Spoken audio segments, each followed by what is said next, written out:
Hello, folks, and welcome to another episode of the Dr. Mark Foster Show. This episode is really a continuation of the previous one, where I talked about the intersectional capitalist world system, intersectionality, a theory developed by the legal scholar Kimberly Crenshaw and elaborated upon by the sociologist and former president of the American Sociological Association, Patricia Hill Collins, and world systems theory or analysis developed by Emanuel Wallerstein. What I will do here is to talk about my own personal perspective on communism and revolution and how that perspective relates to current events and to my own praxis, Praxis, or practice. Praxis basically means practice based on some type of Marxist theory. So it's theoretically based practice as a Marxist sociologist. There is a big controversy among communists over the whole issue of what many communists refer to as SJWs. That term is generally used disparagingly. SJW stands for Social Justice Warrior. And in effect, it refers to people who are fighting for issues like the elimination of racism, the elimination of sexism, the elimination of classism, the Fight for 15, which has been championed by the social democrat Bernie Sanders, who has taken the word revolution and unfortunately turned it into a campaign slogan, misused the word revolution, at least from a classical Marxist perspective. Generally speaking, a lot of communists don't like that and would define social justice warfare as a kind of progressivism. And by and large, I would agree with that, but with some qualifications. And here's why. I do not personally think that there will be a revolution in the present world.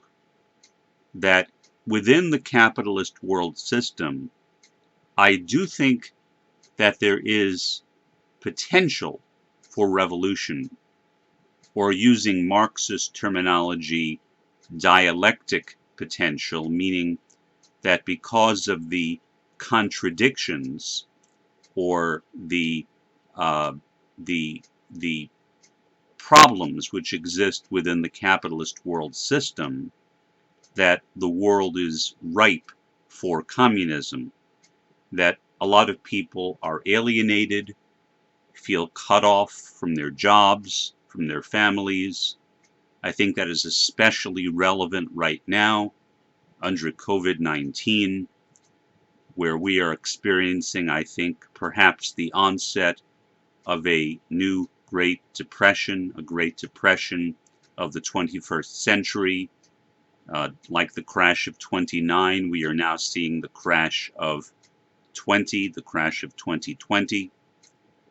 So a lot of people feel cut off and alienated and lonely, which is quite understandable. Many people are afraid, understandably, because their work has been cut off.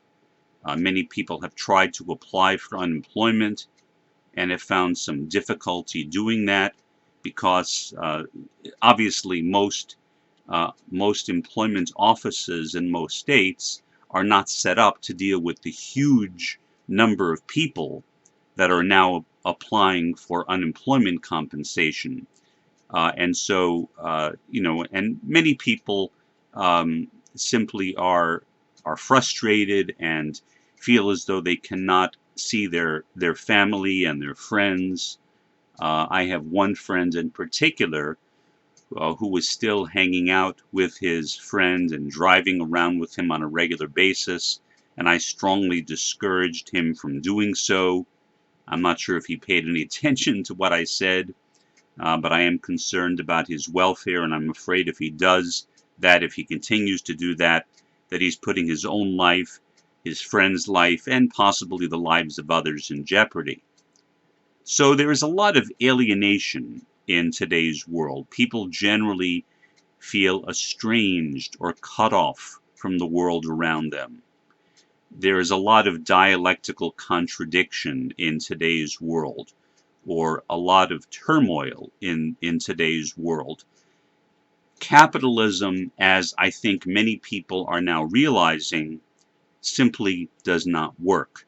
Capitalism is failing.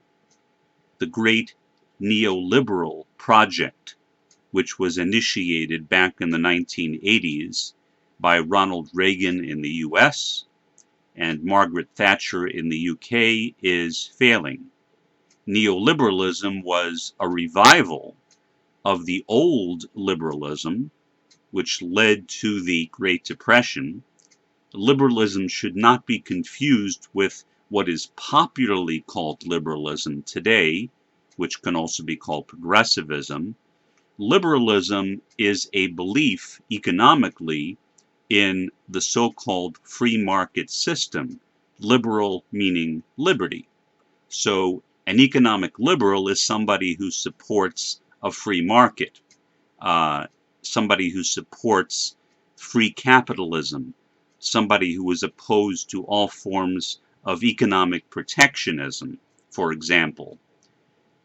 That liberalism was shown to be a failure with the crash of 1929, and through what became known as Keynesianism, which basically was the government fixing those problems, including establishing a civil service sector, basically the government in the US, the UK, and other countries putting people to work.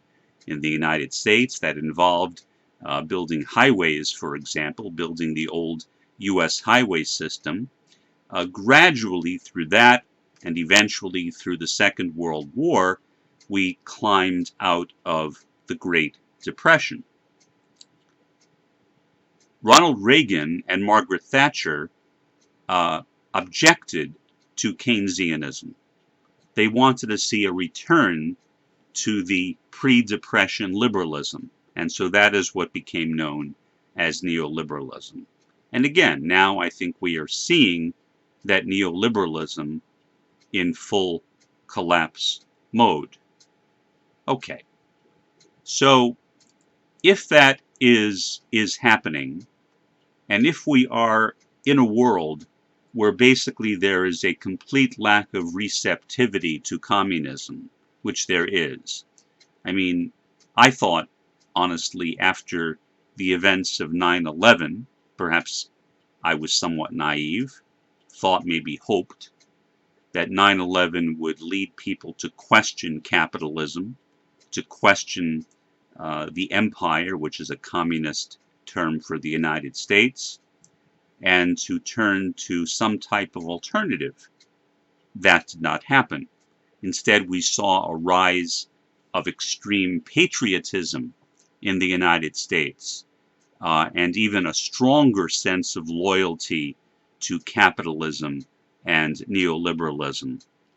So I don't expect the coronavirus or COVID-19 to have any more success than 9/11 did in awakening people to the basic failures of the capitalist world system, or the intersectional capitalist world system.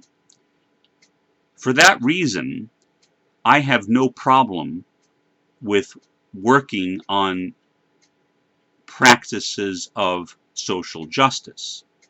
So my resolution to work towards social justice is, for me, a statement of failure, not a statement of success. It is a recognition that communism is extraordinarily unlikely in the context of the present-day world, where everything is collapsing around us.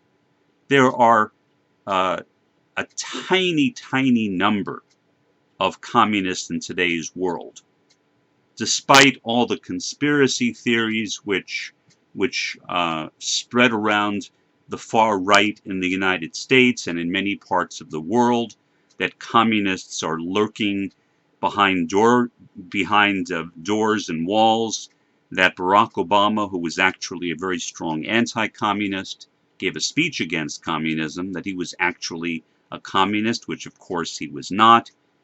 There are hardly any communists in the United States, or really any place in today's world.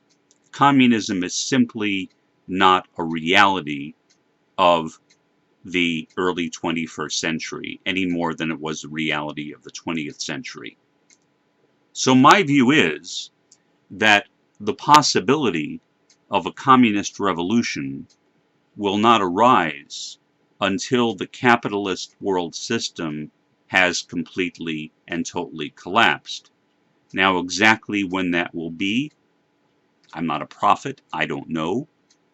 I do think it'll be relatively soon. I think we are seeing that happen right now with the economic collapse from COVID-19. What happens through that or after that is anyone's guess. But I think that as institutions begin failing, as literally things stop working, things that people depend upon are no longer reliable, then perhaps after that, after the present system of nation states dominated by the empire, dominated by the United States, collapses, fails, is shown to be totally lacking in any ability to help us, then perhaps there will be some consciousness, what Marx called class consciousness, among the workers to establish a communist society. That concludes this episode of the Dr. Mark Foster Show. Have a good one.